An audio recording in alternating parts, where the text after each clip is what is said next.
पिता की अपने बेटे या बेटी की जिंदगी में कितनी अहमियत होती है ये हम सब जानते हैं, लेकिन क्या सभी को अपने पिता का प्यार और साथ मिल पाता है? नमस्कार, आदाब।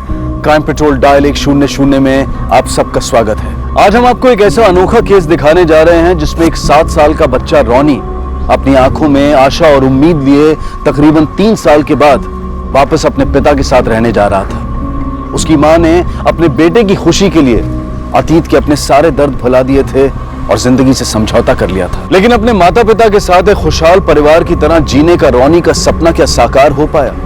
क्या नन्हा रॉनी फिर से अपनी दादी की गोद में खेला और खिलखिलाया? और जिस प्यार के लिए वो तरस गया था, क्या अपने पिता का प्यार उसे वापस मिल पाया? आइए देखते हैं आज का ये केस।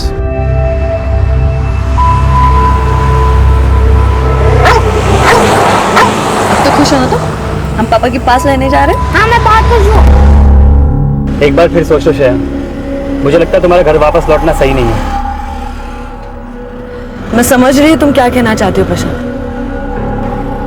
लेकिन रॉनी के लिए मैं इस रिश्ते को एक और मौका देना चाहती हूँ। इस बढ़ती उम्र में उसे अपने पापा का प्यार और दादी का दुलार दोनों की बहुत जरूरत है। सूरज, कभी तो एक आदमी एक मर्द की तरह रिएक्ट किया करो, और आप खड़े रह के सिर्फ तमाशा देखिए, कुछ बोलिए मत।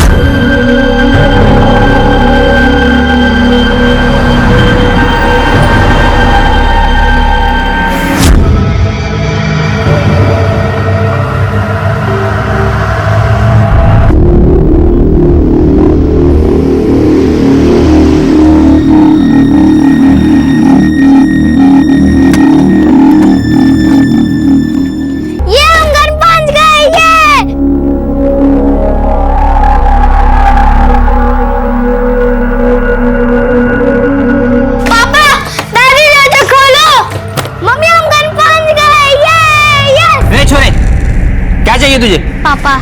कौन पापा? सूरज। यहाँ कोई सूरज विरज नहीं रहता, जाओ यहाँ से। तो कौन रहता है यहाँ पर? हाँ? हम रहते हैं अड्डे।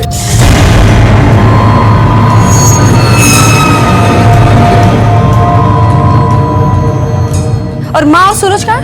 पिछले 6 महीने से गायब है वो। क्या? तुम जानती इन लोगों को? हाँ, सूरज के कजिन से,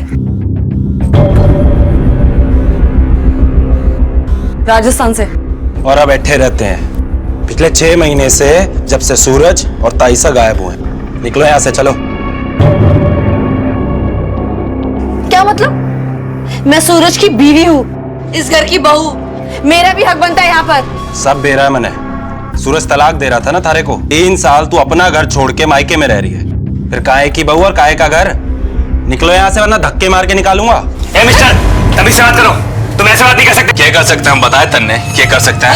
निकल निकल, बाहर निकल, बाहर निकल। छोड़िए, क्या कर रहे हैं?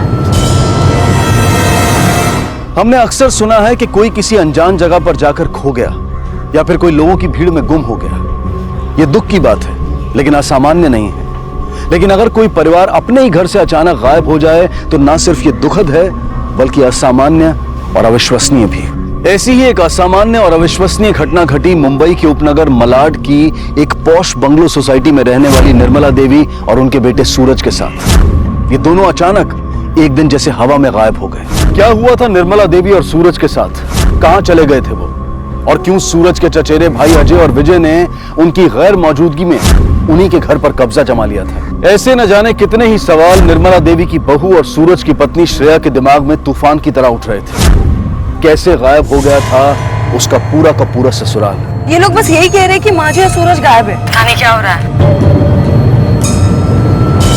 हम लोग पुलिस के पास ही जा रहे हैं। देखिए सर, सूरज और उसकी माँ कहाँ पे गायब है, ये तो आप ही को पता होना चाहिए। पिछले 6 महीने से वो गायब है। मेरे क्लाइंट्स के पिताजी और सूरज के पिताजी आपस में सगे भाई थे। इस घर को बनाने में न सिर्फ सूरज के फादर ने बल्कि अजय विजय के फादर ने भी इन्वेस्ट किया था। इस नाते मेरे दोनों क्लाइंट्स इस घर में रहने के बराबर के हकदार हैं। ये रहा स्टे ऑर्डर।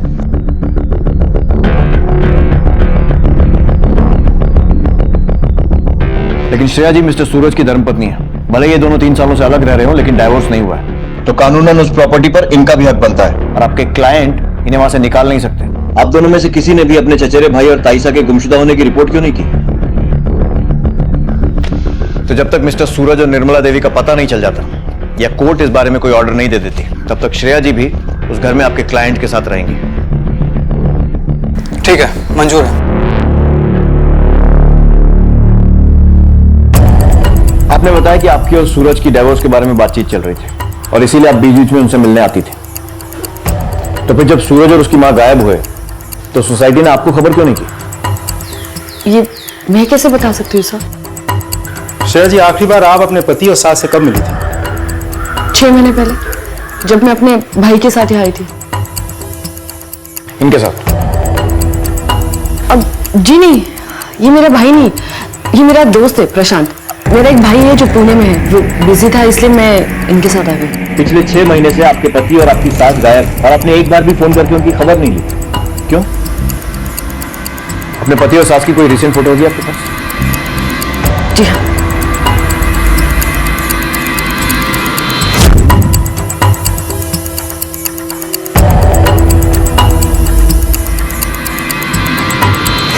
सूरज शेखावत और उनकी मां निर्मला देवी के बारे में कुछ बता सकते हैं आप? सूरज बहुत ही अच्छा आदमी था साहब, वो हमेशा अपने काम से काम रखता था। सर, जब से निर्मला जी के यहाँ बहू आई है ना, तब से उनके यहाँ झगड़े शुरू हो गए थे।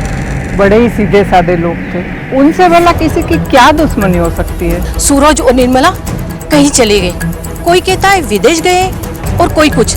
उनके जाने के बाद उनका घर खाली पड़ा था, कुछ इलाके के गुंडों ने आके उनके घर पर कब्जा कर लिया था। सर, सूरज को और उसकी मदर को कांटेक्ट करेंगे हमने बहुत कोशिश की, लेकिन उनके फोन स्विच ऑफ जा रहे थे। हमारी सोसाइटी का हर मेंबर जानता है कि इस घर को बनाने में सूरज के पिता के साथ साथ उसके चाचा का भी काफी इन्वेस्टमेंट है। उनका पैसा भी लगा और उनकी मेहनत भी लगी है, तो इस नाते तो उनका भी बराबर का हक बनता है।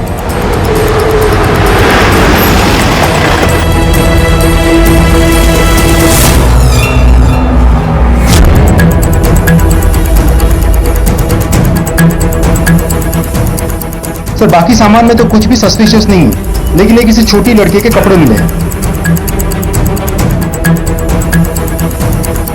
किसके कपड़े हैं? So I have no idea. साहब, जब हम हटे आए तब यहाँ कोई ना था। उससे पहले कौन रहता था कौन नहीं रहता था हमें कुछ ना पता।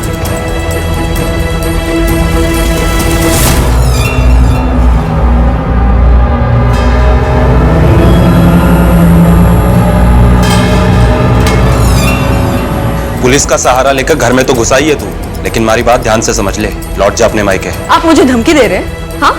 ना, खाली समझा रहे हैं। सूरज और तैसा को भी हमने समझाया था, दोनों ना माने। हमारा काम था समझाना, जो तू मानी तो ठीक, जो तू ना मानी तो देखी जाएगी। चल। हेलो श्रेया, कहाँ पर है तू? माँ,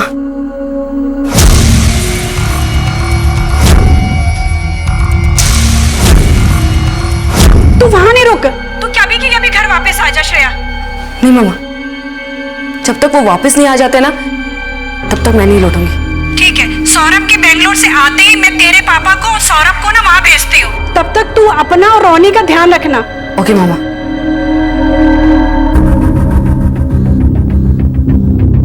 क्या हुआ? प्रशांत, मैं यहाँ की सिचुएशन हैंडल कर लूंगी, तुम वापस जाओ। तुम्हें क्या लगता है मैं वाकई तुम्हें यहाँ छोड़कर चला जाऊंगा इन लोगों के साथ? मैं तुम्हें कभी नहीं छोड़कर जाऊंगा। मम्मी, मम्मी जल्दी यहाँ पर आओ, देखो जादू क्या कर रहा है। मेरी बात नहीं सुन रहा। क्या हुआ? देखो ना, मेरी बात नहीं सुन रहा। क्या? जादू, जादू। 6 महीने पहले गायब हुई निर्मला देवी की लाश उन्हीं के बंगलों के लॉन में पाई गई। अब तक जिसे पुलिस एक गुमशुदगी का केस मानकर चल रही थी, वो अब एक खून के केस में तब्दील हो गया था। लेकिन अब पुलिस के सामने यह सवाल था कि क्या सूरज की भी हत्या कर दी गई थी या फिर वो जिंदा था। मुझ पर शक कर रही है? पिछले 3 सालों से मैं यहाँ पर रही भी नहीं हूँ। तभी तो हम समझ नहीं पा रहे हैं कि पिछले 3 साल से अपने पति और इस घर से दूर रहने के बाद अब अचानक ऐसा क्या हो गया कि आप हमेशा के लिए इस घर में लौट आना चाहती हैं? मैंने आपसे कहा ना, मैंने ये डिसीजन सिर्फ और सिर्फ अपने बेटे के लिए लिया है। सर, हम कोई गिरे पड़े लोग नहीं हैं, खाते पीते खानदान से हैं। सर, मेरा, मेरे पति का और मेरे देवर का, हमारे ताइसा के खून से कोई लेना देना नहीं है। सर, मुझे पूरा शक है कि ये सब सूरज के कजिन्स ने किया है। क्योंकि कई सालों से उनके और सूरज के बीच में प्रॉपर्टी का केस चल रहा है और बहुत बार तो उन्होंने धमकियां भी दी है। बहुत कमजोर दलील दे रही हैं आप। अगर ये मान लिया जाए कि आपकी सास निर्मला देवी की तरह सूरज का भी कत्ल हुआ है तो उस केस में ये प्रॉपर्टी आपके नाम पर होगी, इन दोनों के नाम पर नहीं। तो आपको फायदा पहुंचाने के लिए ये दोनों खून क्यों करेंगे? सर, मैं जानती हूँ कि कई सालों से मेरे और सूरज के बीच में रिलेशन ठीक नहीं है, लेकिन मैं कभी भी उनके साथ कुछ गलत नहीं कर सकती। प्लीज बिलीव मी सर, मैंने कुछ नहीं किया है। आपकी सास की तरफ का कोई और रिश्तेदार जिसे उनकी मौत से फायदा हो सकता था? जी नहीं, उनके दूर के रिश्तेदार थे लेकिन बहुत सालों से बातचीत नहीं थी। मुझे नहीं लगता कि विकास अंकल के अलावा कोई और उनके करीब था। ये कौन है? विकास कपूर, वो माँ जी के खास दोस्त हैं और इस बंगलो सोसाइटी के सेक्रेटरी। और आपके हस्बैंड मिस्टर सूरज, वो क्या काम करते हैं? वो किसी प्राइवेट फाइनेंस में काम करता था, लेकिन 1 साल पहले उसने बुटीक में पार्टनरशिप की थी किसी मालिनी डे लेडी के साथ। ठीक है। निर्मला की फॉरेंसिक और पोस्टमार्टम रिपोर्ट, इसके हिसाब से उसकी डेथ 6 महीने पहले हुई थी। कॉज ऑफ डेथ सर किसी ने भी ये किया है। वो कत्ल करने के बाद लाश को ठिकाने लगाकर निकलने की जल्दी में था और इसी जल्दबाजी के चलते उसने लाश को गहरा नहीं दफनाया और बॉडी इस तरह हमारे सामने आ गई। निर्मला जी के शरीर पर जेवर थे, लेकिन वो वैसे की वैसी हैं, इसका मतलब उसे जेवरों की नहीं पड़ी थी। यानी कि ये मर्डर लूट के इरादे से नहीं हुआ? शायद, या ये भी हो सकता है कि कातिल को जिस चीज की तलाश थी वो जेवरों से काफी कीमती थी। मुझे लगता है वो लड़की जिसके कपड़े और सामान हमें सूरज के बंगले पर मिला था, उसका इस केस से कोई ना कोई कनेक्शन तो है।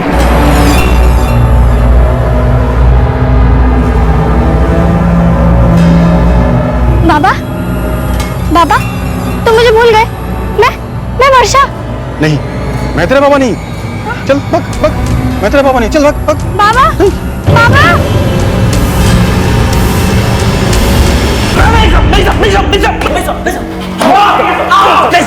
नहीं सर, हमने कुछ नहीं किया सर। बोल, क्यों मारा अपनी ताई को? हाँ? सूरज कहाँ है? क्या किया उसके साथ? हमें ना पता साहब। अगर हमें उन्हें मारना ही होता तो इतने साल इंतजार ना करते साहब। धमकी दिया करते थे ना उसे फोन पर, और सोचा होगा कि डर जाएगा वो, प्रॉपर्टी तुम्हारे नाम कर देगा। और जब उसने ऐसा नहीं किया तो ये रास्ता चुना। ये बात सच है सर, मैंने 2-4 बार उसे धमकियां दी, लेकिन उसे जान से मारने के बाद हमने सपने भी नहीं सोचे साहब।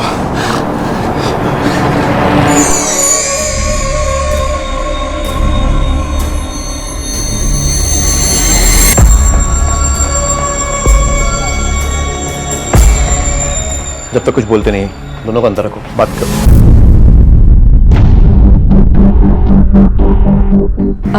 मालिनी डे, सूरज की एक्स बिजनेस पार्टनर, बुटीक में पार्टनरशिप की थी किसी मालिनी डे लेडी के साथ। कुछ आइडिया है आपको क्या हुआ सूरज के साथ, या फिर कहाँ है वो? एक्चुअली जब से हम दोनों बिजनेस से अलग हुए हैं तो एक दूसरे के साथ कभी कांटेक्ट हुआ नहीं हमारा। आखिरी बार कब कांटेक्ट हुआ था उससे? आखिरी बार आई थिंक जनवरी, मतलब 6 महीने पहले। या और उसके बाद आपकी कोई बातचीत नहीं हुई? नो। मान लीजिए सूरज ने आपके साथ 1 साल पहले पार्टनरशिप की थी और 6 महीने पहले उसे तोड़ दिया, कोई वजह? I don't know why, but business से इंटरेस्ट लूज हो चुका था उसका। सूरज और उसकी वाइफ का एलिमनी को लेकर झगड़ा चल रहा था, इसलिए उसने बुटीक मेरे नाम कर दिया। आप शायद जानती होंगी कि उसकी माँ का मर्डर हुआ और उनकी लाश उसी के गार्डन में दफन पाई गई। Oh, my condolences, officer. I'm so sorry about his loss. Now, may I leave? बिल्कुल। Thank you. But please be sure कि आपने हमसे कुछ भी छुपाया नहीं है और जो कुछ भी बताया एकदम सच सच बताया, वरना हमें आपको फिर से तकलीफ देनी पड़ेगी। प्लीज।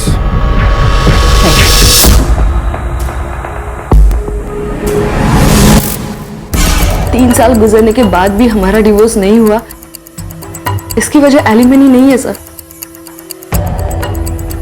इसकी वजह हम दोनों हैं। हम दोनों ये फैसला नहीं ले पा रहे थे कि हमें एक दूसरे से अलग हो जाना चाहिए या इस रिश्ते को एक और मौका देना चाहिए। पति की कमियों और अच्छाई के बारे में उसकी पत्नी से बेहतर और कोई नहीं जान सकता।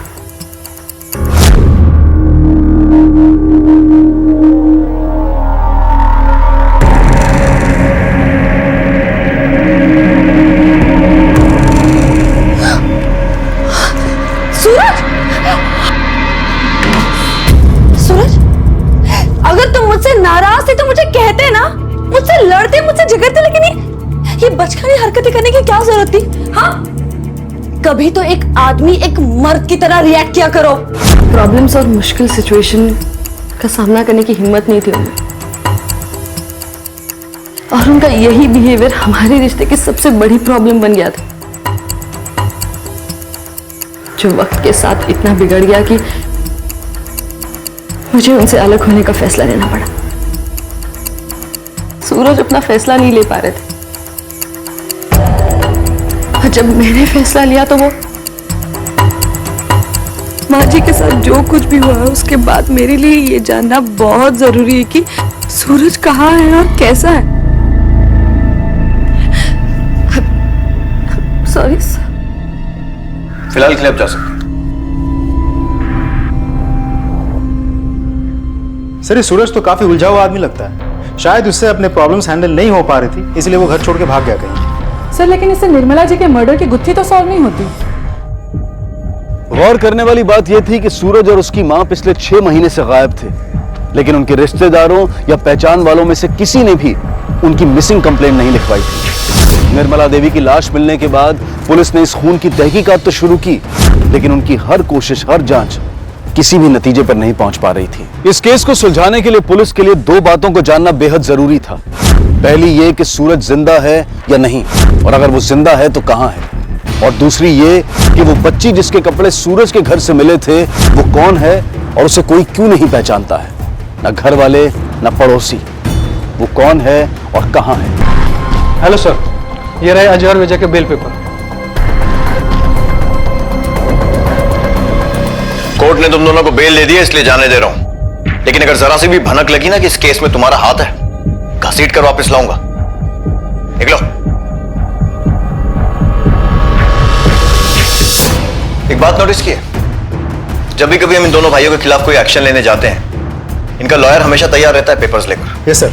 जब श्रेया पूना से आई तो वकील स्टे ऑर्डर लेकर आ गए। फिर जब निर्मला देवी की बॉडी हमें गार्डन से बरामद हुई और शक के आधार पर हमने दोनों भाई को गिरफ्तार किया, फिर ये वकील बेल के पेपर्स लेके आ गए। सर ये सब देखकर तो ऐसा लगता है जैसे इन्हें पहले से ही पता है कि क्या प्रॉब्लम आने वाली है, और ऐसा तभी हो सकता है जबकि इन दोनों ने जुर्म किया हो या फिर करवाया हो। ये थोड़ी स्ट्रॉन्ग और लॉजिकल तो है, लेकिन उतनी नहीं है कि सबूत के तौर पर इनके खिलाफ यूज की जा सके। इन दोनों भाइयों पर श्रेया पर 24 घंटे नजर रखो, लेकिन उससे भी ज्यादा जरूरी उन सवालों के जवाब ढूंढना है जिनका इस केस से शायद ताल्लुक है, और बहुत गहरा ताल्लुक है। जैसे कि वो लड़की जिसके कपड़े और सामान हमें सूरज के घर से मिला था, वो कौन है और इस वक्त कहां। उस लड़की का पता लगाना हमारे लिए बहुत जरूरी है, और सूरज का भी। अगर उसे भी अपनी मां की तरह मार दिया गया है तो उसकी लाश कहां है, और अगर वो जिंदा है तो कहां है, और अब तक सामने क्यों नहीं आया।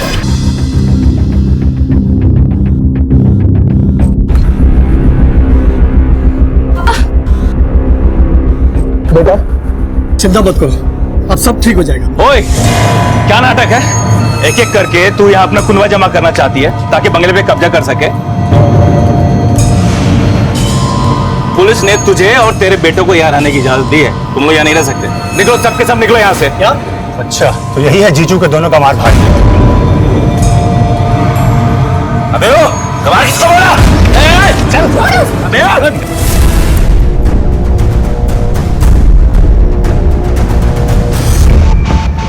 सर, निर्मला जी और सूरज के कॉल रिकॉर्ड के बारे में अभी भी सर्वे सेल से एक मेल आया है।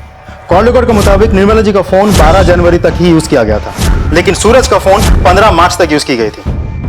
और अधिकतर कॉल सूरज की बिजनेस पार्टनर मालिनी डे को की गई है। Yes sir. इनफैक्ट 15 मार्च को किया गया आखिरी कॉल भी मालिनी को ही। आखिरी बार कब कांटेक्ट हुआ था उससे? जनवरी, मतलब 6 महीने पहले। या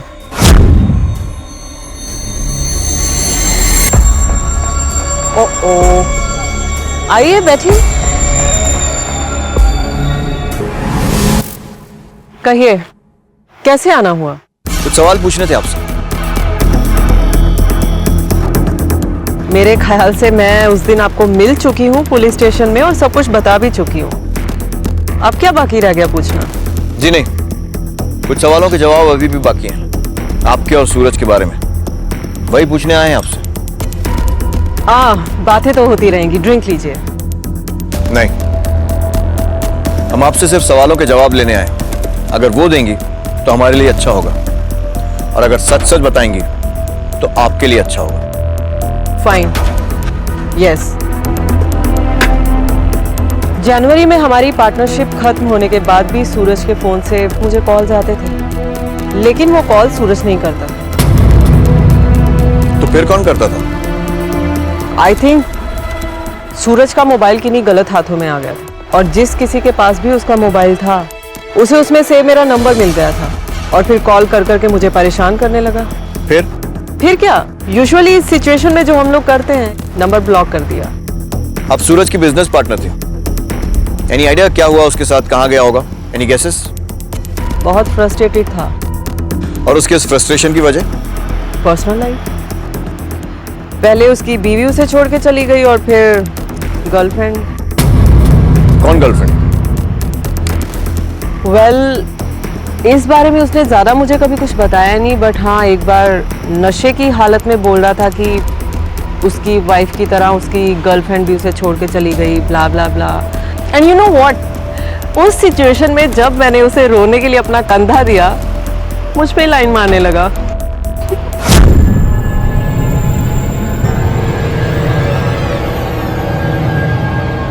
ए, क्या हुआ? I am so alone Malini, बहुत अकेला हो गया हूँ मैं। Come on, why are you crying like a kid? मैं हूं ना यार, I'm always there with you. Hey, क्या कर रहे थे तुम? Love you Malini. एक मिनट। I think कुछ गलत फहमी हो गई है तुम्हें। We are just good friends. That's all. अब अगर आपके सवाल खत्म हो गए हों तो मैं अपना ड्रिंक एंजॉय करना चाहूँगी। मैं? बिल्कुल। सिर्फ ये ध्यान रखिएगा कि अगर सूरज के गायब होने से आपका कुछ भी लेना देना है तो 2-4 ड्रिंक्स एक्स्ट्रा एंजॉय कर लीजिए, क्योंकि जेल में हम ये सब सर्व नहीं करते। सर, सूरज के कॉल रिकॉर्ड में रितु नंदा नाम की एक लेडी का नंबर है, जिसके साथ सूरज हर बुधवार को फोन पर बात करता था। नंबर राजस्थान का होगा, तो हो सकता है ये लड़की ही सूरज की वो गर्लफ्रेंड है जिसके बारे में मालिनी हमें बोल रही थी। या फिर शायद वो उसकी गर्लफ्रेंड नहीं है, बल्कि कोई दोस्त या बिजनेस एसोसिएट है। इस मालिनी की बातों पर ज्यादा यकीन नहीं करना चाहिए, क्योंकि सूरज के ना होने से जिन लोगों को फायदा पहुंचता है, उस लिस्ट में उन दोनों कजिन श्रेया और श्रेया के वन साइडेड लवर प्रशांत के बाद इस मालिनी का भी नाम है। सूरज के जाने से केस उन दोनों के फेवर में हो जाता है। श्रेया को बंगला मिलता है और बाकी प्रॉपर्टी, और प्रशांत को श्रेया। लेकिन सर, इससे मालिनी को क्या फायदा होता? क्योंकि सूरज ने मालिनी के साथ अपनी पार्टनरशिप तो गायब होने से पहले ही तोड़ दी थी। ऐसा मालिनी का कहना है, लेकिन सच क्या है किसी को नहीं मालूम।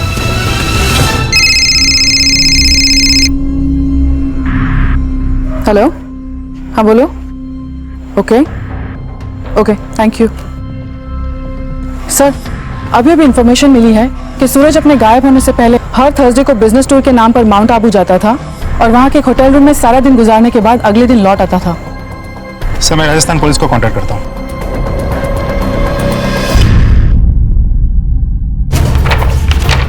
जी सर।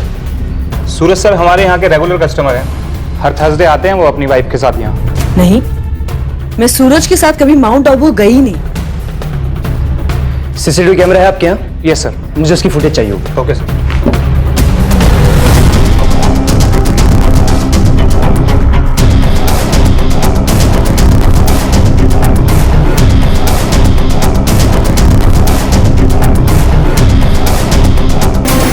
किसी की साजिश का शिकार हुआ सूरज अब खुद संदेह के घेरे में था। माउंट आबू के उस रिजॉर्ट की सीसीटीवी फुटेज में सूरज के साथ एक महिला दिखाई दे रही थी, जिसे रिजॉर्ट का स्टाफ और मैनेजर सूरज की पत्नी बता रहे थे। लेकिन सूरज की पत्नी श्रेया का कहना था कि वो कभी उसके साथ माउंट आबू गई ही नहीं थी। तो फिर कौन थी यह महिला और उसका सूरज के साथ क्या रिश्ता था?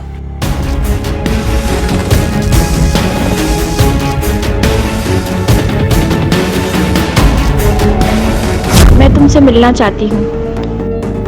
कब? कहाँ? सूरज?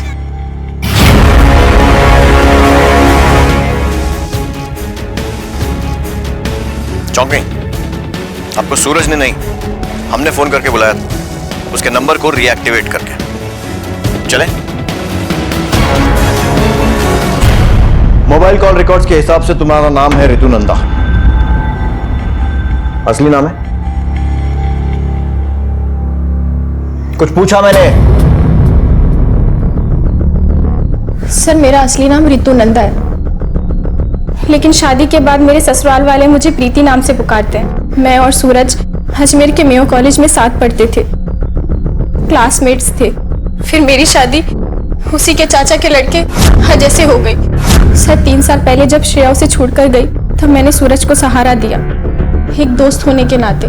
फोन पर बातें करते करते कब हम एक दूसरे के करीब आ गए सर, ये हमें भी पता नहीं चला। उसके बाद हर थर्सडे को तुम लोग माउंट आबू के उस रिजॉर्ट में मिलने लगे। श्रेया को पता था तुम्हारे अफेयर के बारे में? नहीं सर, श्रेया के चले जाने के बाद ही हम दोनों मिले थे और ये बात सूरज और मेरे अलावा कोई नहीं जानता। और जो जान गया उसे मार डाला। सूरज की मां निर्मला, उन्हें पता लग गया होगा तुम्हारे अफेयर के बारे में और धमकी दी होगी कि तुम्हारे पति अजय को बता देंगे, तो उन्हें रोकने के लिए तुमने उन्हें मार डाला। और सूरज के साथ क्या किया? कहाँ है वो? नहीं सर, ये आप क्या बोल रहे हैं?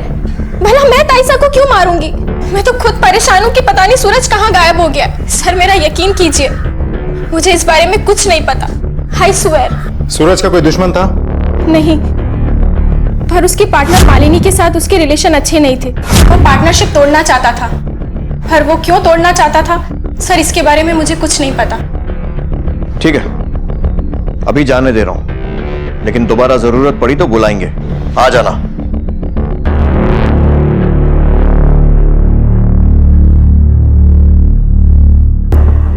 क्या लगता है सर, सच बोल रही है? जिस सिचुएशन में ये इस वक्त है, इसके झूठ बोलने के चांसेस तो बहुत कम है, लेकिन इस श्योरिटी के साथ कुछ नहीं कह सकते। हो सकता है कि इसका इस केस से कोई लेना देना हो ही ना। सर ऐसा भी तो हो सकता है कि इसके पति को सूरज और इसके अफेयर के बारे में पता चल गया हो और इसी बात का बदला लेने वो यहाँ आया हो और निर्मला ने सूरज को बचाने की कोशिश की हो और इसी कोशिश में वो मारी गई हो और अजय ने सूरज को किडनैप किया, किडनैप करके उसे जिंदा रखा हो या मार डाला। ये भी हो सकता है कि कहानी कुछ और ही हो। जो भी होता, मैं इस ऋतु पर नजर रखूं। सर मैंने मालिनी और सूरज के बिजनेस के अकाउंट्स चेक किए हैं और सूरज ने कभी भी अपनी बुटीक मालिनी के नाम की ही नहीं। इनफैक्ट मालिनी ने बोगस डॉक्यूमेंट्स बना के सूरज की बुटीक हड़पी है। और इतना ही नहीं सर, मालिनी ने सूरज के नकली सिग्नेचर करके बिजनेस अकाउंट का सारा फंड्स अपने पर्सनल अकाउंट में ट्रांसफर करवाया है। अरेस्ट, लेकर आओ उसे। सूरज अचानक से गायब हो गया था। फिर 1 महीने तक जब उसकी कोई खबर नहीं मिली तो मुझे लगा कि इस सिचुएशन का मैं फ़ायदा उठा सकती हूँ।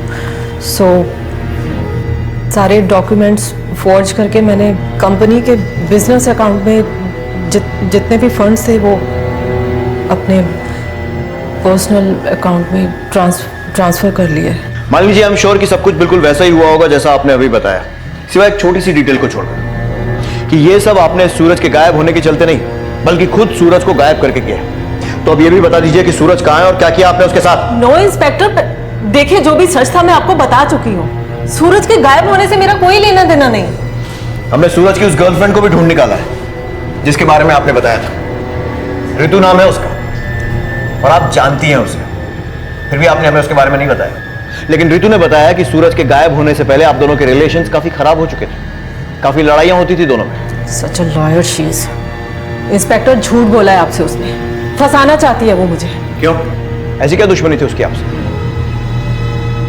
वेल, उसे लगता था कि मेरे और सूरज के बीच में अफेयर है। एंड यू कांट बिलीव, एक बार उसने मुझे सामने से फोन करके बोला कि सूरज से दूर रहो, जबकि ऐसा कुछ नहीं था। ट्रस्ट मी, मेरे और सूरज के बीच में कुछ भी नहीं था। ऐसे किसी इंसान को जानती हैं जिसकी सूरज से दुश्मनी थी, या फिर ऋतु जैसा कोई और खास दोस्त? वेल, दुश्मनी के बारे में तो I don't know, but yes, ये अपने गायब होने से कुछ दिन पहले सूरज मिस्टर विकास कपूर उनके बहुत करीब आ गया था। एक इंसान जिसकी वाइफ उसे छोड़कर चली गई हो, जिसकी वजह से वो डिप्रेशन में जीने लगा हो, उसका अकेलापन दूर करने के लिए उसे जीने की हिम्मत देना कोई क्राइम तो नहीं है। आफ्टर ऑल वो मेरी बेस्ट फ्रेंड का बेटा था वो, और मैं उसे अकेला कैसे छोड़ सकता था? निर्मला जी से कितने सालों से दोस्ती थी आपकी? 25 सालों से। उस वक्त उनके हस्बैंड की मौत हो चुकी थी। और उस मुश्किल वक्त में आपने उनका साथ दिया, जो आज तक उनके कत्ल के पहले तक कायम रहा। जी हाँ। एक सीधा सवाल पूछता हूं मिस्टर कपूर, क्या आपका और निर्मला जी का अफेयर था?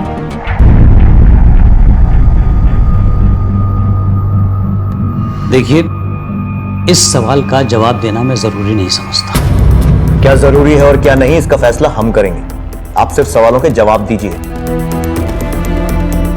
जी हाँ, निर्मला जी और मेरे बीच में अफेयर था, जिसका पता सूरज को चल चुका था, और इसी वजह से सूरज और निर्मला जी के बीच में थोड़ी बहुत टेंशन रहती थी।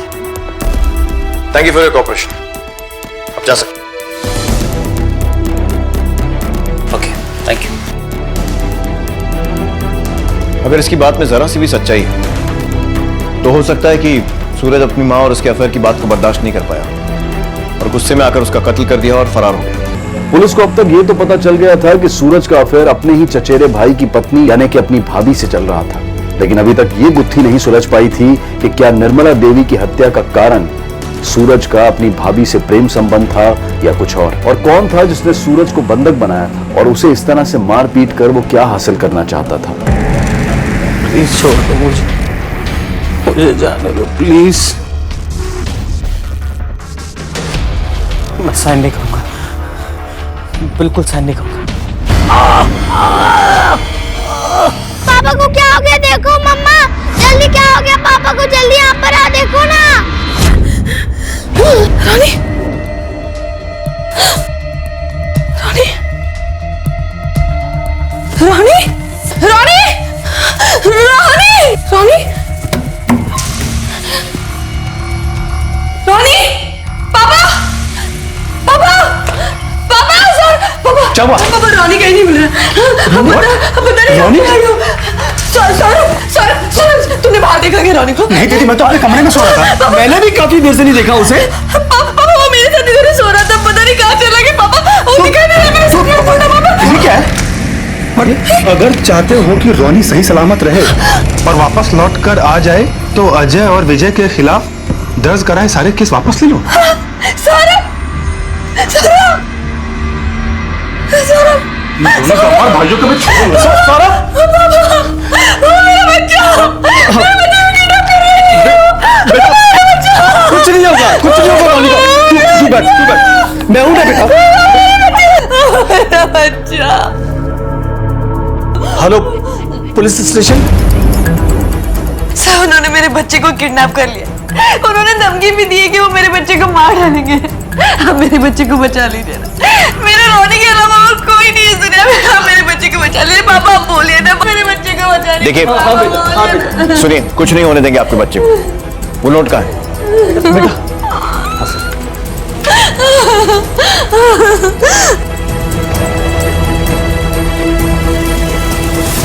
कहाँ है बच्चा? बच्चा कहाँ है? हमें ना पता साहब, हमारा यकीन करो, हमें ना पता कि छोड़ा कहाँ है। तू बता, कहाँ है बच्चा? बोल, बच्चा कहाँ है? भाई साहब सही बोल रहे हैं साहब, हमने तो उस छोरे को हाथ तक नहीं लगाया। ये सब उसकी माँ, उसका बाप और उसके भाई की चाल है। हमें फंसाने की खातिर हम पर झूठा इल्जाम लगाया है। साहब मेरी बात का भरोसा कीजिए। सर, आप उन दोनों की बातों पर भरोसा कर रहे हैं? जी नहीं, सिर्फ अपनी समझ पर। आपके घर में इतने सारे लोग थे, फिर भी वो दोनों रोनी को ले गए। कहीं ऐसा तो नहीं कि रोनी को आपने ही गायब करवाया? मैम, मैं रोनी को किडनैप क्यों करूंगा?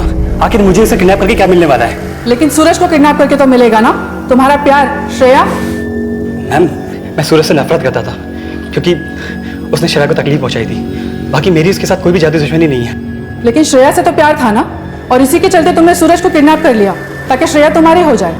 और जब इससे भी बात नहीं बनी तो उसके बेटे रोनी को किडनैप कर लिया। ये झूठ है सर। सर, रोनी मेरी बहन का ही बेटा है और हम सब उसको बहुत प्यार करते हैं, तो हम लोग क्यों किडनैप करेंगे सर उसको? सर, आप एक बार बस उन दोनों गंवार भाइयों से पूछताछ कीजिए। मैं दावे के साथ कह सकता हूं कि ये उनका ही किया धरा है।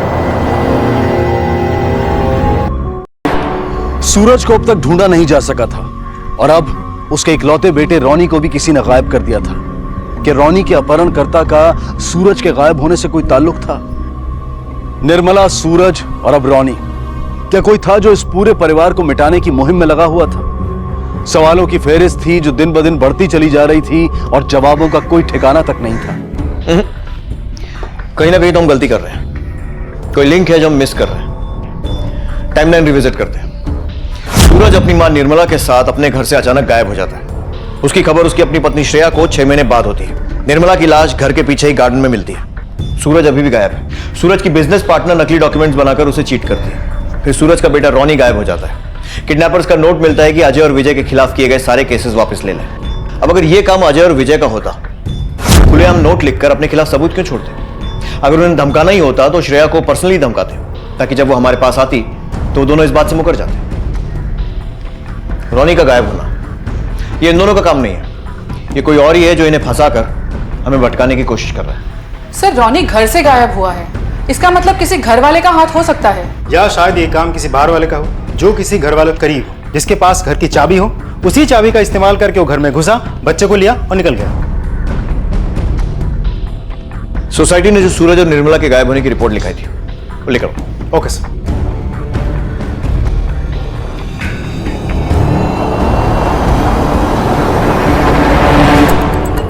सर, सोसाइटी के सेक्रेटरी मिस्टर विकास कपूर ने रिपोर्ट लिखवाई थी। सूरज का घर जब खाली पड़ा था तब उस एरिया के कुछ बदमाशों ने उस घर पर कब्जा कर रखा था। इसीलिए सोसाइटी के सेक्रेटरी मिस्टर विकास कपूर कुछ लोग और गार्ड्स के साथ मिलकर उन लोगों को भगा दिया था और उस घर को लॉक कर दिया था। इसका मतलब उस घर की एक चाबी इस विकास कपूर के पास भी हो सकती है। कड़ी नजर रखो। Okay sir.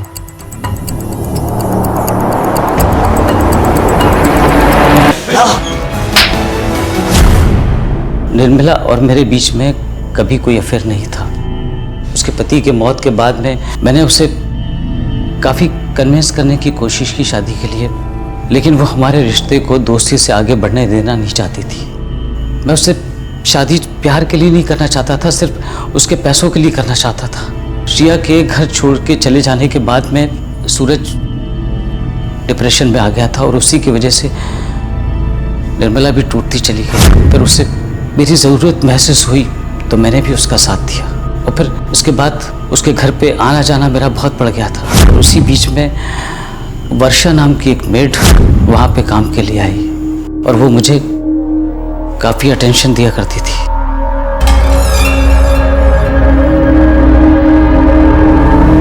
जब एक दिन मैं वहाँ पे पहुँचा तो निर्मला घर पे नहीं थी, वर्षा अकेली थी। फिर उसकी माँ को मैंने 25 साल दिए थे। उसकी कीमत मैं चाहता था, लेकिन सूरज नहीं माना। वो कहता था कि मेरा जो पैसा है वो रोनी का है और वो ये हक मुझे नहीं लेने देगा, इसीलिए मैंने उसके बेटे को उठवा लिया। इस बात से इनकार नहीं किया जा सकता कि अक्सर धोखा वही खाते हैं जो आंखें बंद करके यकीन करते हैं। अगर निर्मला देवी ने अपनी आंखें मूंद कर विकास कपूर पर भरोसा ना किया होता तो उन्हें उसके हाथों अपनी जान नहीं गंवानी पड़ती और ना ही सूरज को इतने जुल्म सहने पड़ते। ना विकास कपूर उस गरीब मासूम बच्ची वर्षा को अपनी हवस का शिकार बना पाता, जो असल में उसके चेहरे में अपने गुजरे हुए पिता का चेहरा देखा करती थी। लेकिन मलाड पुलिस ने हार नहीं मानी और आम जनता के विश्वास को बनाए रखते हुए वर्षा को आखिरकार खोज निकाला। वर्षा इस वक्त न्यायिक हिरासत में अपना इलाज करवा रही है।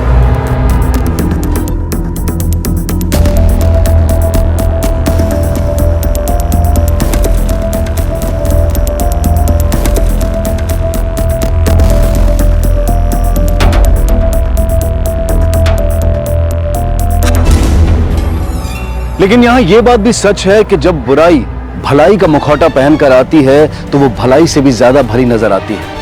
ऐसी सूरत में अगर उससे कोई धोखा खा जाए तो उसे पूरी तरह से गलत नहीं ठहराया जा सकता। बेहतर यही होगा कि अगर समय समय पर इस यकीन को समझ की कसौटी पर परखा जाए तो बुराई को पहचान कर उससे बचा जा सकता है। इसी विचार के साथ अब मैं अनूप सोनी आपसे विदा लेता हूं। फिर मुलाकात होगी अगले एपिसोड में एक और चौंका देने वाले केस के साथ। तब तक अपना और अपने परिवार का ख्याल रखें और देखते रहें क्राइम पेट्रोल डायल 100। सबक एक को, सीख हम सबको। जय हिंद।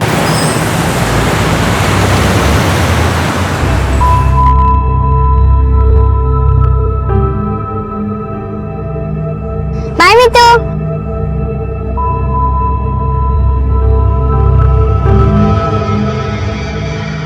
मीतू, मम्मी के लिए रुकी हो, यहाँ बैठो। अरे यहाँ आके बैठो ना, मम्मी आ जाएंगी। मीतू, हम क्या बोल रहे हैं? अपनी मां का इंतजार करती 12 साल की मीतू ने कभी सोचा भी नहीं होगा कि उसका इंतजार खत्म होगा अपनी मां की मौत के इस खौफनाक मंजर के साथ। एक पल के लिए मानो सबकी दुनिया थम सी गई थी और मन में उठा था सवालों का सैलाब। आरती का इतना दर्दनाक अंत एक आत्महत्या? अगर हाँ तो क्यों, और अगर हत्या तो किसके हाथों और क्यों? घटनास्थल पर पहुंचते ही पुलिस भी इन्हीं सवालों से रूबरू हुई और आगे था एक ऐसा जटिल मामला, एक ऐसी दिल दहला देने वाली कहानी जिसकी पेचीदगी के बारे में उस वक्त किसी को अंदाजा तक नहीं था।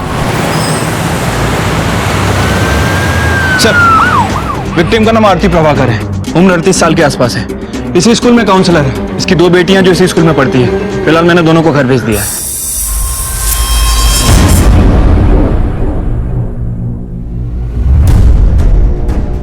सर, आसपास कहीं भी स्ट्रगल का निशान नहीं है और ना ही कोई वेपन मिला है। सर, ऐसा लग रहा है कि सुसाइड का केस है।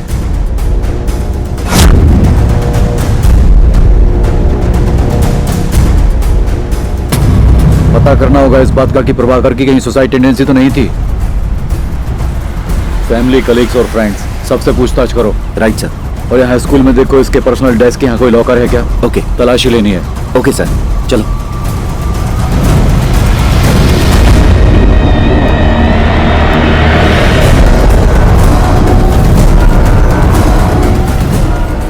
सर,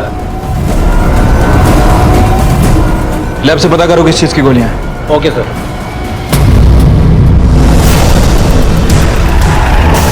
डिप्रेशन में ली जाती हैं ये गोलियां।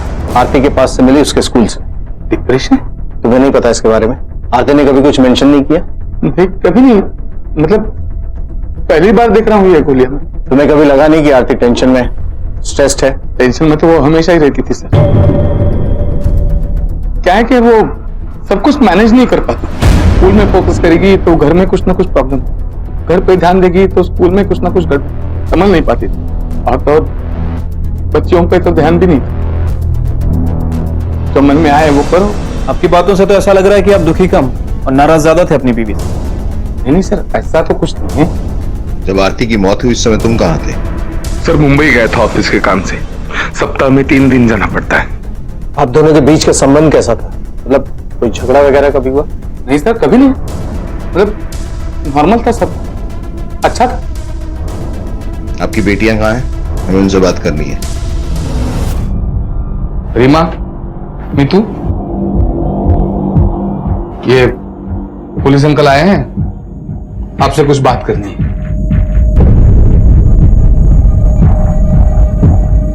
रीमा, मीतू, मैंने कुछ कहा? रहने दे, बाद में बात कर लेंगे।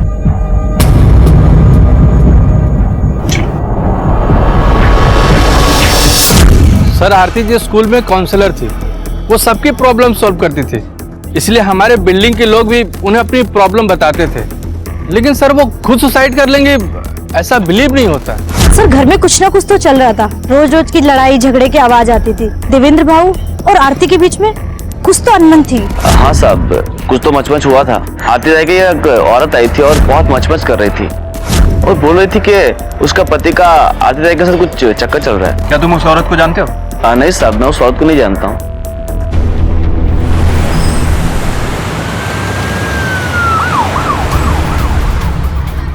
Sir, Aarti was a good counsellor और आजकल स्कूल में काउंसलर होना इतना जरूरी हो गया बिकॉज बच्चों को क्या क्या प्रॉब्लम्स हो सकती हैं सोच भी नहीं सकते आप। आरती मैम के बारे में कुछ जानते हो? Aarti ma'am is the best teacher. हमेशा हेल्प करती थी। मैं और मेरे दोस्त, हम लोगों को लर्निंग डिसेबिलिटी है तो आरती मैम ही हेल्प करती थी। सर, कोई प्रॉब्लम थी या नहीं ये तो मैं नहीं जानती, पर इसके लिए आप सतीश सर से बात क्यों नहीं करते? वो दोनों बहुत अच्छे दोस्त थे, ज्यादातर साथ में ही रहते थे। हम बस अच्छे कलीग्स थे, दोस्त थे, सब बातें शेयर किया करते थे, डिस्कस किया करते थे। आरती आपसे बातें शेयर किया करती थी? कोई ऐसी बात जिससे पता चले कि वो डिप्रेशन का शिकार थी? सर, वैसे स्ट्रेस तो सभी को होता है। वैसे आरती को भी था, काम का, घर का, बच्चों का, लेकिन उसके अलावा उसने मुझे ऐसी कोई बात नहीं कही। अच्छा, आरती ने कभी अपने पति देवेन के बारे में कुछ बताया? हाँ, देवेन का अक्सर बाहर जाना उसे खलता था। वो चाहती थी कि देवेन के साथ ज़्यादा टाइम बिताए, देवेन उसके कामों में मदद करे, बस उसके अलावा तो उसने मुझे कुछ नहीं कहा। सर, आरती का पति बोलता है कि सब कुछ ठीक है, वहाँ सतीश भी बोल रहा है कि सब कुछ नॉर्मल है। सर, दोनों ही अफेयर की बात को डिसमिस कर रहे हैं। सर, अगर सब कुछ ठीक है तो फिर आरती डिप्रेशन की गोलियां क्यों लेती है? सर, देवेन और सतीश जरूरी है दोनों सच बोल रहे हैं? या ऐसा भी हो सकता है कि कोई ऐसा एंगल जिसके बारे में सतीश और देवेन दोनों को नहीं पता। Right sir. आरती के कॉल रिकॉर्ड्स निकलवाओ। Okay sir.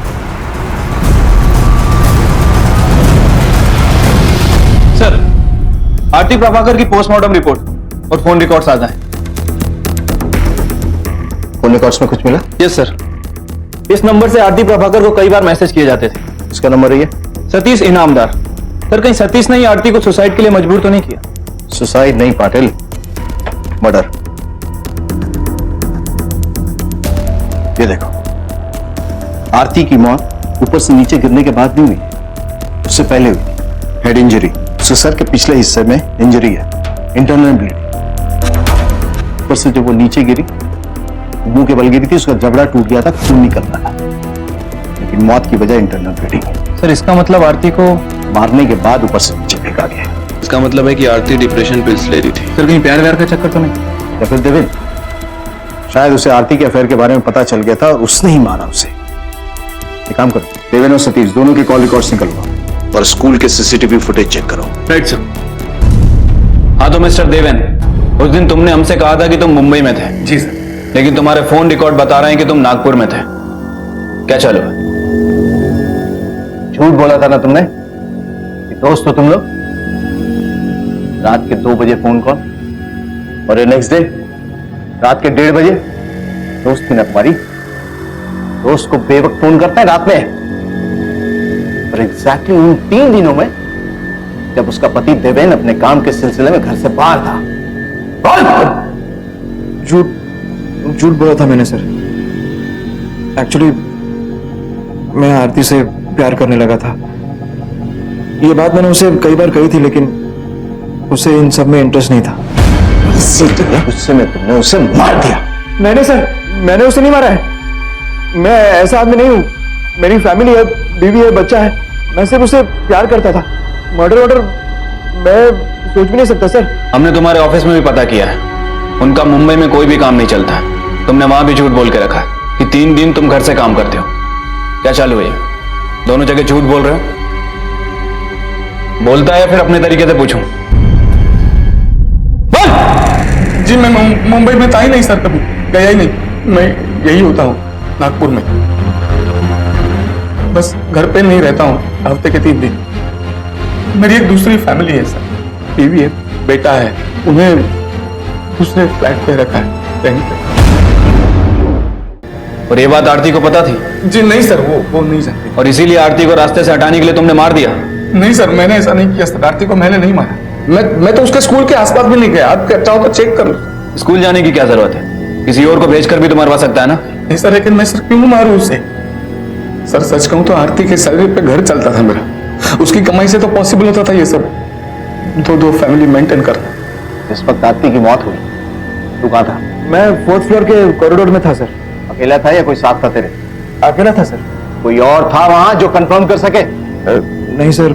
इसका मतलब तेरे पास कोई चीज नहीं है जो साबित कर सके कि तू टेरेस पर नहीं था। सर मेरा विश्वास कीजिए, मैंने आरती को नहीं मारा है। मैं क्यों मारूं उसे? इनफैक्ट मैं तो आरती के लिए अपनी बीवी वानी को डिवोर्स देने वाला था, क्योंकि मुझे उम्मीद थी कि कभी ना कभी वो देवेन से तंग आकर मेरे पास।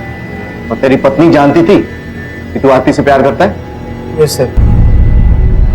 इसी बात को लेकर हमारे बीच में झगड़े भी होते थे। सर ये देवेन सच बोल रहा है। फोन रिकॉर्ड के हिसाब से देवेन उस दिन नागपुर में ही था। सर देवेन के पास कत्ल करने का मोटिव है, लेकिन मौका नहीं। सर कहीं ऐसा तो नहीं कि देवेन ने ये काम किसी और से करवाया हो? सतीश के पास मौका भी है और मोटिव भी, क्योंकि उसके पास कोई भी ऐसा गवाह नहीं था जो ये साबित कर सके वो टेरेस पे नहीं था, कहीं और था। सर कंफर्म है, आरती की बिल्डिंग में जाकर जिस औरत ने आरती से झगड़ा किया था वो सतीश की पत्नी वानी है, और आसपास के लोगों ने भी उसे पहचाना है। वानी इनामदार, इसने आरती को धमकी भी दी थी। अरे इसके फोन रिकॉर्ड्स निकलवा, पता करते हैं कि कत्ल के वक्त कहाँ है। Right sir. अब मैंने कहा था ना रश्मि आंटी, यह है रश्मि। अरे आंटी क्यों, मम्मी बोलो ना। आज से ओके बेटा। और ये यश है। यश तुम्हारी नई बहन है। हाय हाय। पापा और रूम नहीं है? मैं लड़कियों के साथ अपना रूम शेयर नहीं करूंगा। एटलीस्ट पुराने घर में मेरा खुद का रूम तो था। चैम्प PS4 अभी तो घर पे आए और अभी से नाराजगी। सर आरती प्रभाकर के बारे में एक लीड मिली है। एज ए काउंसलर आरती प्रभाकर का सोशल मीडिया पर एक अकाउंट है जिसमें कई लोगों ने उसे मैसेज भी किए। सर उन मैसेज में एक मैसेज ऐसा भी है जिसमें उसे गालियां भी दी गई है। सर आरती ने वो मैसेज तो डिलीट कर दिया, लेकिन हमने उस कंप्यूटर का आईपी एड्रेस ट्रेस कर लिया जिससे उसे मैसेज भेजे गए। किसका कंप्यूटर? ईशान इनामदार, आरती की स्कूल में ही पढ़ता है। ईशान इनामदार? यस सर, सतीश का बेटा। सर हो सकता है कि उसे आरती और सतीश के बारे में पता चल गया। चलो अच्छा है, माँ से तो बात करनी थी, माँ और बेटे दोनों से बात करते हैं, लेकिन उससे पहले स्कूल में जाके ईशान के बारे में इंफॉर्मेशन इकट्ठी करें। Right sir. Ishaan? No sir, Ishaan क्या प्रॉब्लम करेगा, वो तो अच्छा स्टूडेंट है, वो तो कैप्टन भी है फुटबॉल टीम का। अच्छा बेटा, ईशान ने कभी आरती मैम के बारे में कुछ कहा तुमसे? Ishaan used to hate her. Ishaan Aarti ma'am से हेट क्यों करता? आरती मैम और ईशान के पापा सब साथ में घूमते थे और बातें करते थे, जो ईशान को पसंद ही नहीं था।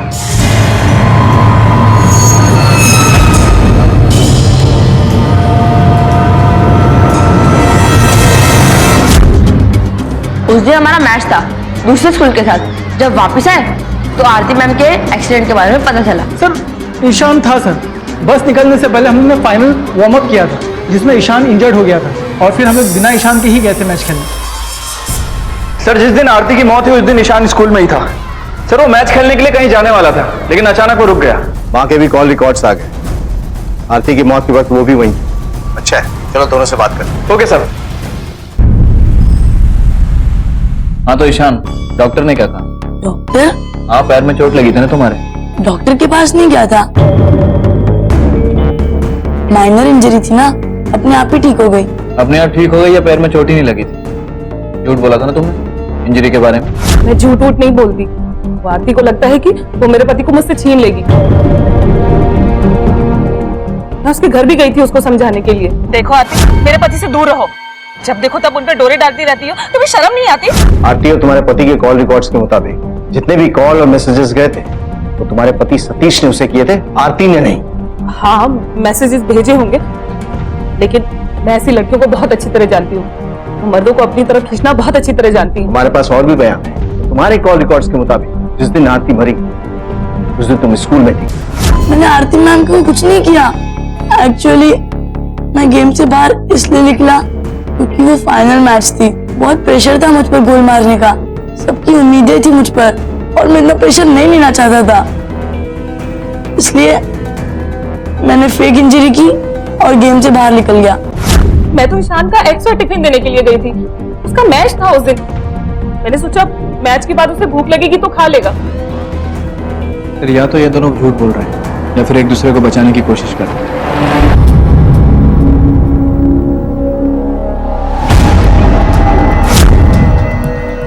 मीतू, मीतू, मीतू।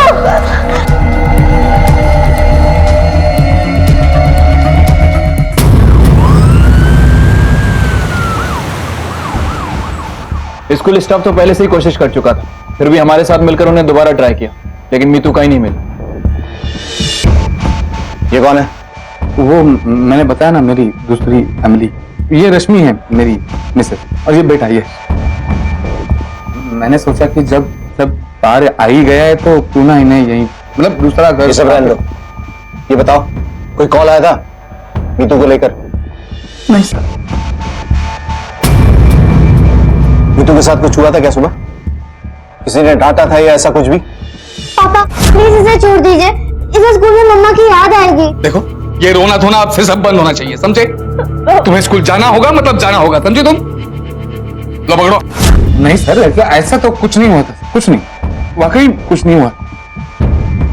बस कुछ दिनों से मीतू एकदम अलग बर्ताव करने लगी थी, मतलब अपने में रहती थी, कुछ बात नहीं करती थी, कुछ बोलती नहीं थी, गुमसुम सी रहती थी। एक्चुअली मैं तो चाहता था कि उसे स्कूल ही ना भेजूं, लेकिन ये स्कूल वाले भी उन्होंने जिद, उन्होंने कहा कि उसे स्कूल भेज दो ताकि उसका मन बहल जाए।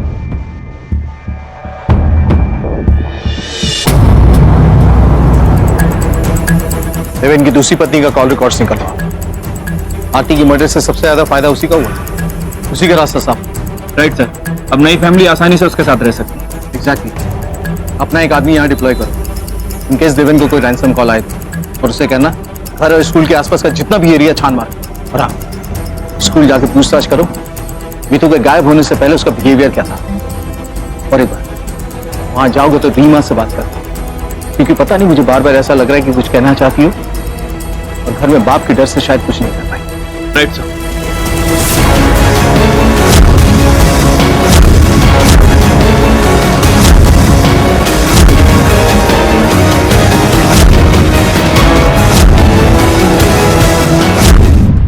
हमेशा काफी डरी हुई सी रहती थी वो। बड़ी बहन रीमा के बिना तो वो हिलती तक नहीं थी। रीमा काफी ध्यान रखती थी उसका। सर मैंने खुद मिस्टर प्रभाकर को फोन किया था उन्हें समझाने के लिए। ये एक प्रोफेशनल ओपिनियन है आपके लिए कि आप नीतू को कुछ दिनों के लिए स्कूल ना भेजें। She is scared. अगर वो डरी हुई है तो आप लोग क्या कर रहे हो मैडम? हाँ, स्कूल की भी कोई जिम्मेदारी बनती है या नहीं बनती है? क्या आपने भी सीख लिया अपनी जिम्मेदारी दूसरों पर डाल देना? पर वो नहीं माने। रीमा बेटा, अगर तुम कुछ भी जानती हो तो प्लीज हमें बता दो। छोटी से छोटी इन्फॉर्मेशन भी हमारे काम की। रिसेंटली मीतू से तुम्हारी कुछ बात हुई? कुछ कहा उसने तुमसे? वो कुछ बात नहीं करती थी, बस आप उसे ढूंढ लीजिए सर। अच्छा, तुम्हारे पापा देवेन, उन्होंने कुछ कहा था मीतू से? कभी डांटा वगैरह कुछ ऐसा? वो स्कूल नहीं आना चाहती थी और पापा उसे यहाँ आने के लिए फोर्स करते थे। That's it। सर मीतू तो स्कूल आना ही नहीं चाहती थी सर, डर लगता था उसे। उसका फादर जबरदस्ती उसे स्कूल भेजता था सर। उसकी नई फैमिली सर, कहीं ऐसा तो नहीं कि नई फैमिली और स्कूल के चक्कर में वो घर छोड़कर भाग गई हो? क्योंकि सर अभी तक कोई भी हमें कॉल नहीं आया सर। किडनैपिंग की कोशिश हो सकती है। Okay sir.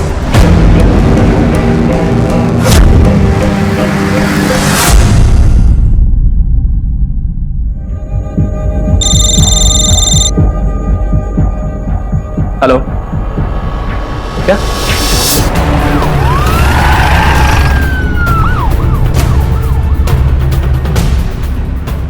सर, कबीर ने मीतू को इस एरिया के आसपास देखा था। मैंने भी इस एरिया के आसपास छानबीन की तो मुझे ये बैग मिल गई। देखो इसमें क्या है।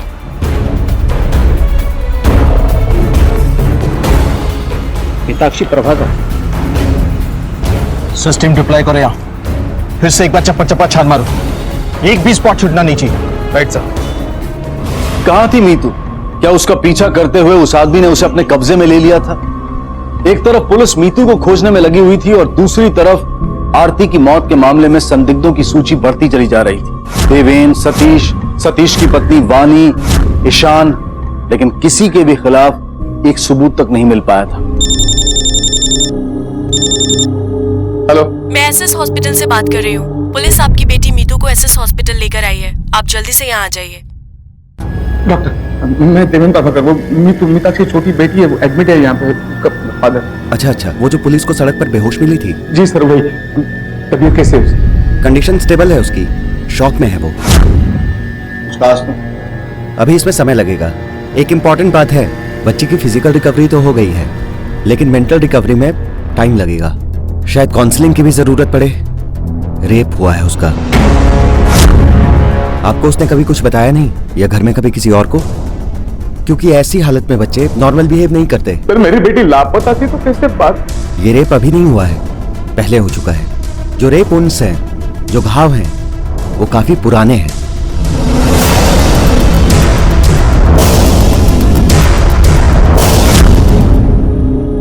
नीतू,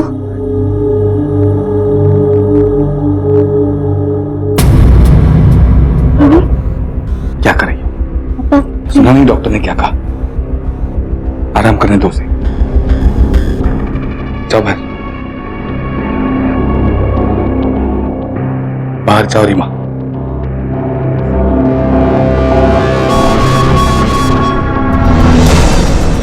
मार्टिन सर, नीतू के कपड़े, अंडरगारमेंट्स सारे फॉरेंसिक लैब भिजवा दो। होपफुली सीमेंट स्टेन मिलना चाहिए। और स्कूल में जाकर पूछताछ करो, सबको स्क्रूटनाइज करो, कलीग, स्टाफ, स्टूडेंट, सबको, कोई छूट। Right sir.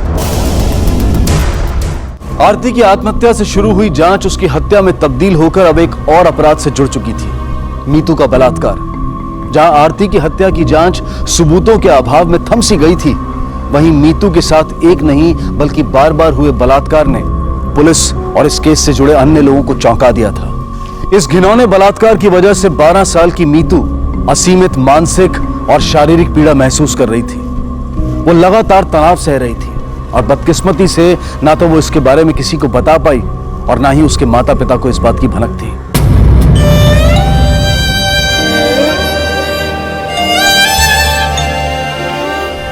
वो तो गुड स्टूडेंट है, कभी कोई टीचर ने पनिश नहीं किया उसको। पहले तो वो काफी एक्टिव थी, फिर धीरे धीरे चुप चुप सी रहने लगी। सर आई थिंक घर में पहले से ही कोई प्रॉब्लम चल रही थी, शायद इसलिए आरती डिप्रेशन में रहती थी और उसका असर बच्ची पर तो होता ही होगा, शायद इसीलिए मीतू भी डिप्रेशन में आ गई थी। निधि, आप नीतू की बेस्ट फ्रेंड हो ना? अच्छा, आपको पता है कि मीतू को किसी से डर लगता था? उसके पापा से। पापा के अलावा बेटा और किसी का नाम बताया मीतू ने? Secret friend.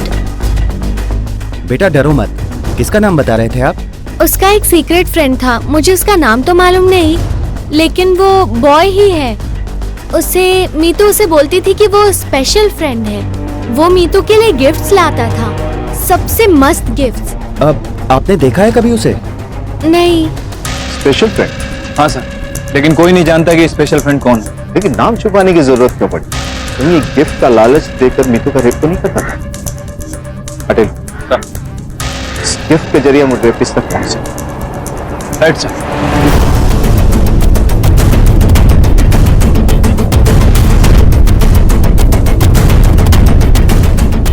सर, सारे नए किसके हैं ये सारी चीजें मीतू की नहीं है। मीतू हर बार पापा से ये सारी चीजें मांगा करती थी, लेकिन पापा ने उसे कभी नहीं दिलाई थी। जितने भी गिफ्ट्स हैं एनालिसिस के लिए जब्त कर लो। Right sir.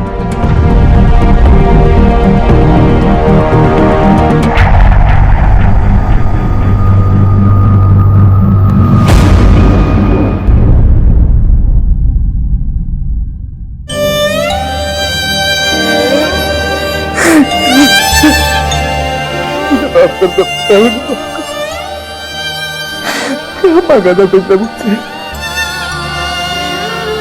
मामूली से कलर्स, खिलौने, और मैं मना करता चला गया। काश मैंने मना नहीं किया होता बेटा। सॉरी,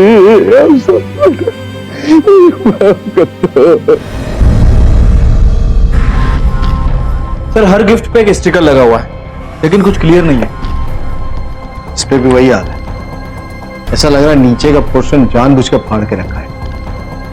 एनीवे पाटिल, ये सिंह स्टेशनरी शॉप का पता लग जाए ना, तो पॉसिबिलिटी हमें ये पता चल जाएगा कि इसे खरीदा किसने था। Right sir.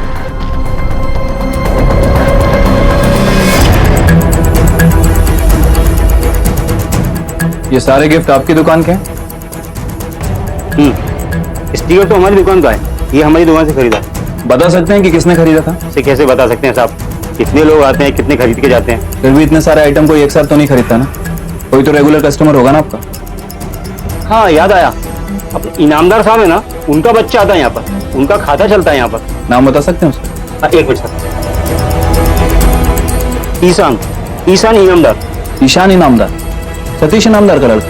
हाँ वही, उसके पापा टीचर है ना स्कूल में, उन्हीं का लड़का है। ये तुम्हारा है ना? ये भी तुम्हारा है ना? ये सब तुम्हारे हैं? ये सब मेरे ही हैं और स्कूल में चोरी हुए थे। सिर्फ मेरे ही नहीं, मेरे सारे फ्रेंड्स की भी चीजें चोरी होती थी। कोई तो था जो चोरी करता था, पर कब वो नहीं पता। ईशान, एक बात सच बताओ, ये सारे गिफ्ट तुमने मीतू को नहीं दिए थे? सर मैं मीतू को नहीं जानता। I mean, मैं जानता हूँ कि आरती मैम की 2 बेटियां हैं, पर मैं रीमा को जानता हूँ, वो मेरी स्टैंडर्ड में तो है। क्या लगता है सर, ये ईशान सच बोल रहा है? लगा रखो इसमें, आरती से नफरत करता है, उससे मीतू को नुकसान पहुंचाया होगा पॉसिबल है, क्योंकि इसके पास मोटिव है, जो स्कूल में था तो मौका भी है। Right sir. काम करो, उसके जितने भी दोस्त हैं स्कूल में सबसे पूछताछ की करो। Okay sir. घर के अंदर, इस बिल्डिंग और सारे एरिया को स्कैन करो। अगर इनमें से किसी ने मर्डर किया ना, तो वो कपड़ा हमें आसपास ही मिलना चाहिए। Right sir. और सुनो, जितने भी लोग हैं सब पे कड़ी नजर रखो, शायद कोई सबूत मिटाने की भी कोशिश करे। Okay sir.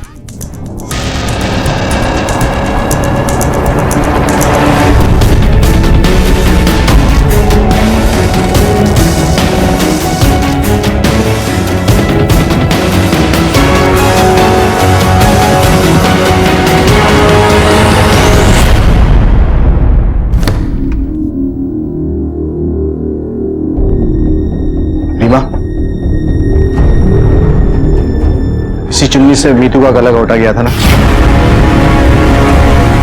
जब तुम ये फेंक रही थी ना, हमारे कांस्टेबल ने देख लिया था।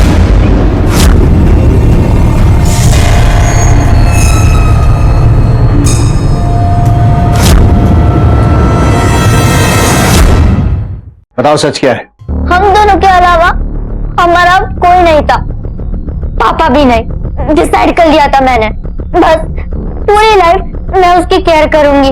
लेकिन हर रात वो बस एक ही बात करती थी, एक ही चीज मांगती थी, इसलिए मैंने मीतू की मदद की। बेहद दुखद और दयनीय अंत सिर्फ मीतू का नहीं, उसके परिवार का। अपने पति की अपेक्षाओं का भार झेलती आरती की दुर्दशा और फिर उसकी हत्या, फिर छोटी बेटी का बलात्कार और उसकी हत्या उसकी अपनी ही बहन के हाथों। कितना भयंकर होगा वो मानसिक और शारीरिक तनाव जिससे बचने के लिए मीतू मौत को गले लगाने के लिए तैयार थी। मीतू की मौत की जिम्मेदार सिर्फ रीमा नहीं है, बल्कि वो अपराधी है जिसने उसके साथ बलात्कार किया। वो पिता है जिसकी सख्ती ने उसे अजनबियों से तोहफे लेने पर विवश किया। वो सौतेली मां है जिसने उसे ममता की बजाय उपेक्षा दी। लेकिन कानून के अनुसार मीतू की हत्या रीमा के हाथों हुई। कोर्ट ने रीमा को काउंसलिंग का आदेश दिया है, लेकिन दो सवाल अब भी कायम थे। किसने किया था मीतू के साथ बलात्कार और कौन था आरती का हत्यारा? क्या ये दोनों अपराध वाकई में आपस में जुड़े हुए थे? सर, मीतू की यूनिफॉर्म की फॉरेंसिक रिपोर्ट।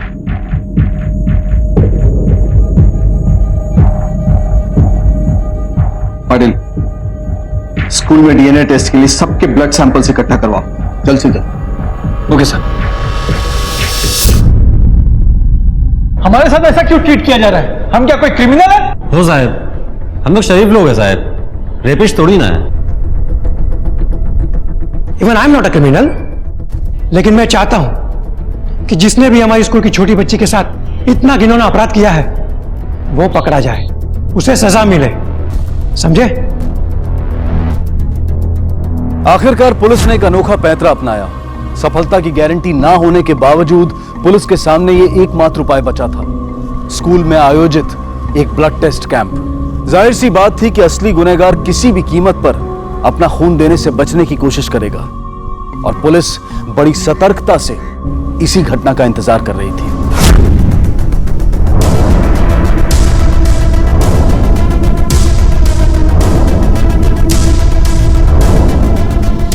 एक मिनट।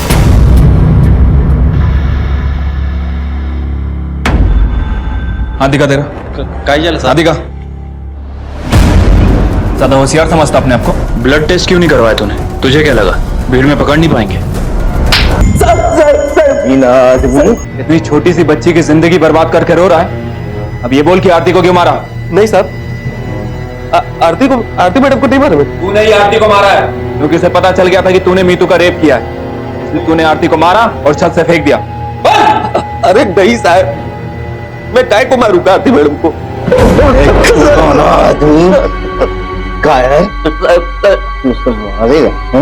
तुम्हें बताएगा? मैंने नहीं मारा। बताएगा तू?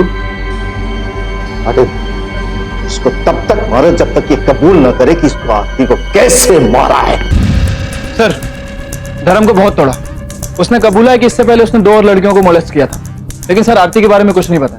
सर मुझे लगता नहीं कि आरती की हत्या में उसका कोई हाथ है।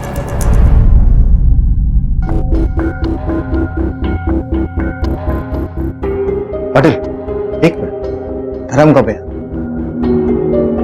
क्या कहा था उसने? अजीत ने मीतू को पनिश करने के लिए स्टोर रूम में बंद किया था, उसके बाद उसने फिर से उसका रेप किया था, और तुमने बताया था कि तुमने रीमा को एक बार स्टोर रूम के बाहर देखा। यस सर, अजीत ने उसे पनिश किया। स्टोर रूम के बाहर क्या कर रही थी? अजीब नहीं लगता कि छोटी बहन के बाद बड़ी बहन को सेम पनिशमेंट?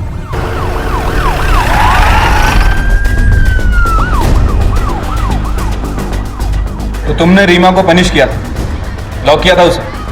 सर वो क्या लगा रखा? जवाब दो। हाँ सर, मैंने ही लॉक किया था, वो पनिशमेंट देने के लिए। सर उसने होमवर्क ही नहीं किया था 3 बार सर, 3 बार वो होमवर्क ही नहीं किया, और सर पूछो तो बैक आंसरिंग करती थी। सर मीतू अजीत की क्लास को छोड़कर हर क्लास में डिसिप्लिन रहती थी, पढ़ाई में भी अच्छी थी, लेकिन सर वो अजीत की क्लास में ऐसा क्यों करती थी? ताकि वो उसे पनिश कर सके। लेकिन सर कोई जानबूझकर ऐसा क्यों करेगा? मान लो नीतू के रेप के बारे में रीमा को पता हो और उसने ठान लिया था कि रेपिस्ट को पकड़े, लेकिन वो स्पेशल फ्रेंड और रेपिस्ट कौन था किसी ने नहीं देखा था। नीतू ने भी नहीं, उसने देखा था कि सिर्फ वो स्टोर रूम, और यही बात उसने रीमा को बताई। और रीमा को ये उम्मीद थी कि जब वो स्टोर रूम में जाएगी वो रेपिस्ट आएगा और उसे रंगे हाथों पकड़ लेगा। सर इसका मतलब ये हुआ कि रीमा को सब कुछ पता था। रीमा कहाँ है? रीमा कहाँ है? मैं ऊपर है कमरे में। क्या हुआ सर? साहब, अरे साहब क्या हुआ? नीतू का रेप हुआ था। मैं बिलीव ही नहीं कर पाई कि मेरी छोटी बहन का किसी ना एक दिन स्टोर रूम के बाहर से पास होते वक्त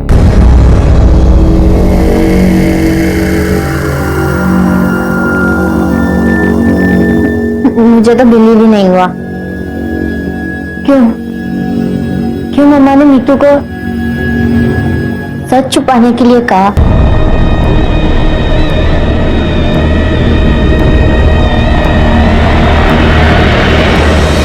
देवेन को मेहनती आरती के प्रति कभी कोई सहानुभूति महसूस नहीं हुई। देवेन की निरंतर आलोचनाओं की वजह से आरती डिप्रेशन का शिकार हुई और दो परिवारों की जिम्मेदारी निभाते देवेन ने आखिरकार एक परिवार को खो दिया। खुद एक काउंसलर होने के बावजूद आरती ने अपनी बेटी के बलात्कार पर पर्दा डालने की कोशिश की। अपनी बेटी की बजाय उसने अपनी प्रतिष्ठा की रक्षा करना ज्यादा बेहतर समझा। आखिर ये सब ना होता तो रीमा का गुस्सा इस तरह से आरती और मीतू की मौत का कारण न बनता। 16 वर्ष की उम्र में रीमा पर एक अपराधी होने की मोहर लग चुकी थी। अपने परिवार में संवेदना, सहानुभूति और प्यार की नींव रखी। परिवार को जोड़ते विश्वास को कायम रखी। बुरे वक्त में एक दूसरे का सहारा बने और मिलकर समस्याओं का समाधान निकालें। इसी विचार के साथ अब मैं अनूप सोनी आपसे विदा लेता हूं। फिर मुलाकात होगी अगले एपिसोड में एक और चौंका देने वाले केस के साथ। तब तक अपना और अपने परिवार का ख्याल रखें और देखते रहें क्राइम पेट्रोल डायल 100। सबक एक को सीख हम सबको। जय हिंद। इस तरह के और भी एपिसोड देखने के लिए हमारे चैनल को सब्सक्राइब करें और बेल आइकन दबाना ना भूलें।